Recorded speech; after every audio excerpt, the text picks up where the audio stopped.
ഈ വീഡിയോയിൽ ഞാൻ പ്രതിപാദിക്കുന്ന വിഷയം വളരെ സീരിയസ് ആയിട്ടുള്ള ഇഷ്യൂ ആണ്. നമ്മുടെ ഓരോരുത്തരെയും, നമ്മുടെ ഓരോ ഫാമിലി മെമ്പേഴ്സിനെയും, സുഹൃത്തുക്കളെയും, നമ്മുടെ രാജ്യത്തെയും ഏറ്റവും തീവ്രമായിട്ട് ഇന്ന് വിസിബിളായിട്ട് കാണുന്നൊരു ഇഷ്യൂ ആണ്. ഇന്ത്യയിൽ അൺഎംപ്ലോയ്മെൻ്റ് എന്ന് പറയുന്നത്, അതായത് ഇന്ത്യക്കാരുടെ ജോലി പോകുന്നു, പുതിയതായിട്ട് വരുന്നവർക്ക് ജോലി കിട്ടുന്നില്ല, വിദേശത്തുള്ളവരുടെ ജോലി പോയി അവർ നാട്ടിലേക്ക് തിരികെ വരുന്നു, അവരുടെ ജോലി കിട്ടുന്നില്ല. അർബൻ ക്ലാസ് എന്ന് പറഞ്ഞത് ലിറ്ററലി പെട്ടുകിടക്കുകയാണ്. അവർക്ക് മാർക്കറ്റിൽ ജോലിയില്ല. ഇതാണ് സ്ഥിതി. ഇതിനെപ്പറ്റിയൊന്നും ഗവൺമെൻറ് ഈ സ്റ്റാറ്റിസ്റ്റിക്സോ ഒന്നും തന്നെ പുറത്തു വിടുന്നില്ല. കാരണം പുറത്തു വിട്ടാൽ ഇതിനേക്കാളും ഭീകരമാണ് സ്ഥിതി. അതാണ് അതിൻ്റെ കാരണം. നിങ്ങൾ സ്റ്റാർട്ടപ്പ് എന്നൊക്കെ ഒന്നൊന്നര വർഷം മുമ്പ് കേട്ടുകൊണ്ടിരുന്ന സംഭവങ്ങളാണ്. ഇന്ന് നിങ്ങൾ ഈ സ്റ്റാർട്ടപ്പുകൾ കേൾക്കുന്നുണ്ടോ? അതായത് ഇന്ത്യയിൽ തുടങ്ങിയ സ്റ്റാർട്ടപ്പുകളിൽ ഒരു 90% മടക്കി കെട്ടി. ചില സ്റ്റാർട്ടപ്പുകൾ നിൽക്കുന്ന ഈ ഡെലിവറി ബോയ്, അത് ഇത് സംഭവങ്ങൾ മാത്രമേ ഉള്ളൂ സ്റ്റാർട്ടപ്പ് ഇന്ന് നിലനിൽക്കുന്നത്. ബാക്കി സ്റ്റാർട്ടപ്പുകൾ മുഴുവനും നാശമായിപ്പോയി. ചില സ്റ്റാർട്ടപ്പുകൾ രക്ഷപ്പെട്ടു. അവർ നേരെ അമേരിക്കയിലോട്ടോ UK മറ്റുള്ള രാജ്യങ്ങളിലോട്ടോ അങ്ങ് മാറി. കാരണം ഇന്ത്യയിലെ ടാക്സും മറ്റുള്ള കാര്യങ്ങളിൽ അവർക്ക് പിടിച്ചു നിൽക്കാൻ സാധിക്കുന്നില്ല. ഒരു ഉദാഹരണം ഞാൻ പറയാം. അടുത്ത സമയത്തുണ്ടായത് ഒരു ഇൻ്റർനാഷണൽ കമ്പനിയാണ് ഒറാക്കിൾ. അത് കഴിഞ്ഞ ദിവസം 2 ദിവസം മുമ്പ് 30,000 പേരെയാണ് പിരിച്ചുവിട്ടത്. ഈ 30,000 പേരെ പിരിച്ചുവിട്ട് കഴിഞ്ഞപ്പോൾ നിങ്ങൾ ആലോചിക്കണം, അതിൻ്റെ അകത്ത് എത്രയാണ് ഇന്ത്യക്കാർ. അതായത് ഇന്ത്യയിൽ ജോലി ചെയ്യുന്ന ഒറാക്കിളിലുള്ള 15,000 പേര് ഡയറക്റ്റ്ലി അവരുടെ ജോലി അങ്ങ് പോയി. ബാക്കി 30,000-നകത്ത് 10,000 പേരും അവർ ഇന്ത്യൻ ഒറിജിനാണ്. ലോകത്തിൻ്റെ വിവിധ ഭാഗങ്ങളിൽ IT-യുമായി ബന്ധപ്പെട്ട് ജോലി ചെയ്യുന്നവരാണ്. അവരുടെയും കൂടെ ജോലി അങ്ങ് പോയി. ആലോചിച്ചോണം, ഏകദേശം 27,000 പേര് ഒരു കമ്പനിയിൽ നിന്നും മാസീവായിട്ട് ലേ ഓഫ് ചെയ്തു. ഇത് പത്രങ്ങളിലൊക്കെ വന്നു. കാരണം ഇത്രയും വലിയ ലേ ഓഫ് വന്നു കഴിഞ്ഞപ്പോഴും അത് പത്രങ്ങളിലെ വാർത്തയായിട്ട് വന്നു. പിന്നെ അതേപോലെ നമ്മളൊന്നും അറിയുന്നില്ല മറ്റൊരു ഘടകം. ഈ ചെറുതും വലുതുമായിട്ട് മീഡിയം സൈസിലുള്ള പല കമ്പനികളുണ്ട്. അവർക്ക് ഈ പറയുന്ന പോലെ ക്ലയൻസിനെ ഒന്നും കിട്ടുന്നില്ല. എല്ലാം വരണ അമേരിക്കൻ ക്ലയൻസും വിദേശ ക്ലയൻസാണ് വരുന്നത്. ഈ വരുന്ന ക്ലയൻസിനകത്ത് ഏറ്റവും വലിയ പ്രശ്നമെന്ന് പറയുന്നത് ആർട്ടിഫിഷ്യൽ ഇൻ്റലിജൻസ് വന്നു കഴിഞ്ഞപ്പോൾ ഈ ചെറിയ ചെറിയ ജോലികൾ മുഴുവൻ അനാലിസിസ്, അത് ഈ സാധനം ആ സാധനം, ഇതെല്ലാം ഈ AI കമ്പനികൾ അങ്ങ് ഏറ്റെടുത്തു. വളരെ സിമ്പിളായിട്ട് ചെയ്യാൻ പറ്റും. പിന്നെ മാൻ പവറിൻ്റെ ആവശ്യമില്ല. പിന്നെ നല്ല ട്രെയിൻഡ്, നല്ല ടാലൻ്റ് ആയിട്ടുള്ള ആൾക്കാരെ മതി. അങ്ങനെ ബാംഗ്ലൂരും ഗുഡ്ഗാവിലും പൂനെയിലും മുംബൈയിലും ചെന്നൈയിലുമുള്ള പല കമ്പനികളിലും അവിടുന്ന് ആൾക്കാരെ ലേ ഓഫ് ചെയ്തുകൊണ്ടിരിക്കുകയാണ്. ഇതാണ് സ്ഥിതി. അതായത് ഇന്ത്യ എന്ന് പറഞ്ഞ മഹാരാജ്യം വരാൻ പോകുന്ന ദിവസങ്ങളിൽ നമ്മൾ നേരിടാൻ പോകുന്നത് ഏറ്റവും വലിയ അൺഎംപ്ലോയ്മെൻറ്റ് ഇന്ത്യയിൽ ഉണ്ടാകാൻ പോവുകയാണ്. ഗ്ലോബലായിട്ട് ഏറ്റവും കൂടുതൽ സർവീസ് കൊടുക്കുന്ന ഇന്ത്യക്കാരാണ്. അതിൻ്റെ ഭാഗമായിട്ടാണ് ഇന്ത്യക്കാർ ലോകം മുഴുവനും, അമേരിക്കയാണെങ്കിലും യൂറോപ്പാണെങ്കിലും ആഫ്രിക്കയാണെങ്കിലും മിഡിൽ ഈസ്റ്റ് ആണെങ്കിലും മറ്റൊരു ഹെമിസ്ഫിയർ ആണെങ്കിലും നമ്മൾ സർവീസ് കൊടുക്കുന്നത്. പക്ഷേ അവിടെ ഉണ്ടായ ടെക്നോളജിക്കൽ മാറ്റം AI. അപ്പോൾ അതിൻ്റെ സംഭവത്തിൽ വെച്ച് ഈ പറയുന്ന ഇന്ത്യക്കാരുടെ ജോലിയാണ് മുഴുവനും കട്ട് ഷോട്ട് ചെയ്ത് ദൂരെ മാറിയത്. അപ്പോൾ അവരെ റീപ്ലേസ് ചെയ്യുന്ന ആരാണ്? AI റീപ്ലേസ് ചെയ്യും. വളരെ സിമ്പിളാണ്, വലിയ ചാർജില്ല. അവരുടെ സ്ട്രക്ചർ ആണെങ്കിലും വളരെ നേരിയ തോതിലുള്ള എമൗണ്ട് മാത്രമേ ഉള്ളൂ. അപ്പം അങ്ങനെ വന്നു കഴിഞ്ഞപ്പോൾ ഈ സംഭവങ്ങളെല്ലാം ഇന്ത്യയിൽ പൊങ്ങും.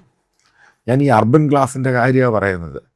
നിങ്ങളിന്ന് ബാംഗ്ലൂരോ മറ്റ് സിറ്റികളിൽ പോയിട്ട് നേരത്തെയൊക്കെ പോയി അവിടെ ജോലി അപ്ലൈ ചെയ്യുവാണെങ്കിൽ, ഓൺലൈൻ ചെയ്യുവാണെങ്കിൽ പെട്ടെന്ന് ജോലി കിട്ടുമായിരുന്നു. ഇന്ന് ആ സംഭവം മാറി. പിന്നീട് നമുക്കുണ്ടായ സംഭവമാണ് ഇന്ത്യ അമേരിക്ക ബന്ധത്തിനകത്ത് മേക്ക് അമേരിക്ക ഗ്രേറ്റ് അഗെയിൻ ട്രംപിൻ്റെ സ്ലോഗനാണ്. അതുമായി ബന്ധപ്പെട്ട് H1B വിസാക്കാരും ഗ്രീൻ കാർഡുകാരെയും അവരിവിടെ റിന്യൂ ചെയ്യുന്നില്ല. ഏകദേശം 6-7 ലക്ഷം പേരുടെ ജോലി പോയിക്കൊണ്ടിരിക്കുകയാണ്. അതിൽ പകുതിയോളം ആൾക്കാർ തിരിച്ചു വരാൻ തുടങ്ങി. ഇവർക്ക് ഇവിടെ മാർക്കറ്റിൽ ജോലിയില്ല. ഇനി നമ്മൾ UK പറ്റി നോക്കുക. UK പോയി കഴിഞ്ഞു കഴിഞ്ഞാൽ ജോലിയുടെ കാര്യം നിങ്ങൾക്കറിയാം. അവിടെ പോയി ജോലി ചെയ്യുന്നവർക്കറിയാം. ജോലി എന്ന് പറയുന്നത് കിട്ടാൻ വലിയ പാടാണ്. അതിനേക്കാൾ ഉപരി അവിടെ ജീവിക്കുക എന്ന് പറയുന്ന അവിടെ ലിവിങ് കോസ്റ്റ് ഏറ്റവും കൂടുതലാണ്. എവിടെ പോയി ജീവിക്കും? ശമ്പളം ഇത്രയാണ്, എവിടെ പോയി ജീവിക്കും? എങ്ങനെ മുന്നോട്ട് കൊണ്ടുപോകാൻ സാധിക്കും? അതായത് ഇന്ത്യക്കാരെ ഒഴിയുക മാക്സിമം. ഇത് തന്നെയാണ് UK ഗവൺമെൻറ്റിൻ്റെയും ജർമ്മൻ ഗവൺമെൻറ്റിൻ്റെ ഈ ഗവൺമെൻറ്റിൻ്റെ ഒക്കെ പോളിസി എന്ന് പറയുന്നത്. ഇത് തന്നെയാണ് കാനഡ അഡോപ്റ്റ് ചെയ്തിരിക്കുന്നത്. അതായത് ഈ അമേരിക്കൻ കമ്പനികളൊക്കെ ചെയ്യുന്ന മറ്റൊരു സംഭവം എന്ന് പറയുന്നത്, ഇന്ത്യയിലുള്ള IT കമ്പനികൾ അതിന് ഓഫ് ഷോർ എന്ന് പറഞ്ഞൊരു സംഭവം ഉണ്ടാക്കി.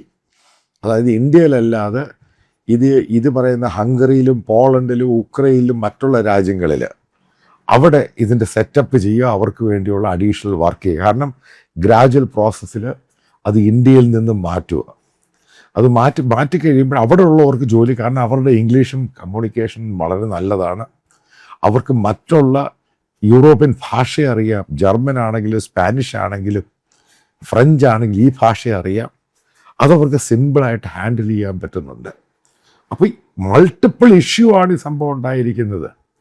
അതായത് ഒരു ചെറിയ കണക്കുകൂട്ടൽ നോക്കുകയാണെങ്കിൽ വരാൻ പോകുന്ന 2 വർഷത്തിനുള്ളിൽ ഇന്ത്യക്കാരുടെ, അതായത് സ്പെസിഫിക് ആയിട്ട് ഇന്ത്യക്കാരുടെ ഇന്ത്യൻ ഒറിജിൻ അല്ലെങ്കിൽ ഇന്ത്യക്കാരായിട്ടുള്ള ഒറിജിൻ അല്ലെങ്കിൽ അല്ലെങ്കിൽ പുറത്തുപോയ ഇന്ത്യക്കാരുടെ എല്ലാം കൂടെ ഏകദേശം 3 കോടിയോളം ജോലിയാണ് ഈ വരാൻ പോകുന്ന 2 വർഷത്തിനുള്ളിൽ ഇല്ലാതാകാൻ പോകുന്നത്. ഈ 2 കോടി ജോലി അവിടെ നിന്ന് ഇല്ലാതാകുമ്പോൾ ഇവർ തിരികെ ഇന്ത്യയിൽ വന്നു കഴിഞ്ഞാൽ ഇവിടെ കിട്ടുന്ന സാഹചര്യം, ഇവിടെ കിട്ടുന്ന ജോലി എന്ന് പറയുന്ന കുന്തമ ഇവിടെ ഒരു വെണ്ടയില്ല.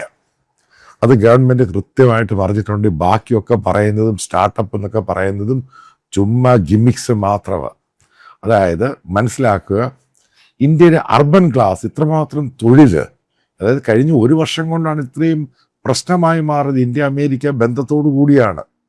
കാരണം ഇന്ത്യയിൽ ഇൻവെസ്റ്റ് ചെയ്തുകൊണ്ടിരുന്ന വിദേശ കമ്പനികൾ അവർ പണം ഇന്ത്യയിൽ തിരിച്ചു കൊണ്ടുപോവുകയാണ്. അതായത് ഔട്ട്ഫ്ലോ അങ്ങ് കൂടുകയാണ്.